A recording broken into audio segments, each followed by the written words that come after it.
fighting for her political life in New Hampshire, I actually have a very bipartisan record. So. Republican Senator Kelly Ayotte is doing everything she can to convince voters in this swing state she doesn't support her party's nominee, Donald Trump. So you're trying to go like this from Trump?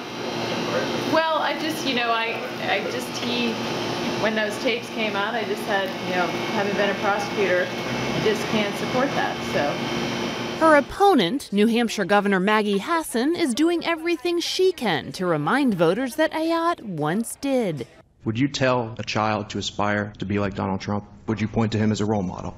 Absolutely, I would do that.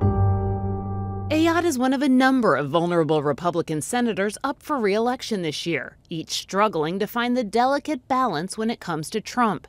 Missouri Senator Roy Blunt, North Carolina Senator Richard Burr, and Wisconsin Senator Ron Johnson are continuing their support of Trump, even after his vulgar remarks about women were made public. The Republicans running for office now are, to put it bluntly, screwed coming and going. You abandon Trump, you risk losing his ardent supporters. You support Trump, you risk losing everybody else. That could explain why Republican Senator Pat Toomey of Pennsylvania is taking a third approach in his deadlocked race against Democratic challenger Katie McGinty, refusing to say whether he'll vote for Trump. The senator is the only person in the United States of America who has not leveled with his constituents on this simple question: are you voting for Donald Trump?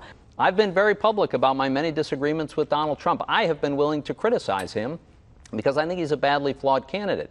But Toomey argues despite those flaws, Trump would still be better than Hillary Clinton on key issues and for Supreme Court nominations. And with the Democratic White House looking increasingly likely, Toomey and the other Republicans running for the Senate argue they will be the better check on a Clinton presidency.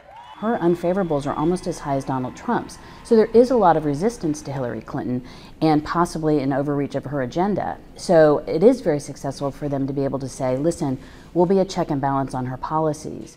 Democrats need a net gain of 5 seats to recapture the Senate, 4 if Clinton wins the White House because the vice president casts the tie-breaking votes. With only one of the 7 or so toss-ups currently held by a Democrat, that of Senate Minority Leader Harry Reid, who is retiring, they believe regaining the majority is well within their reach. Kelly Daschle, Associated Press.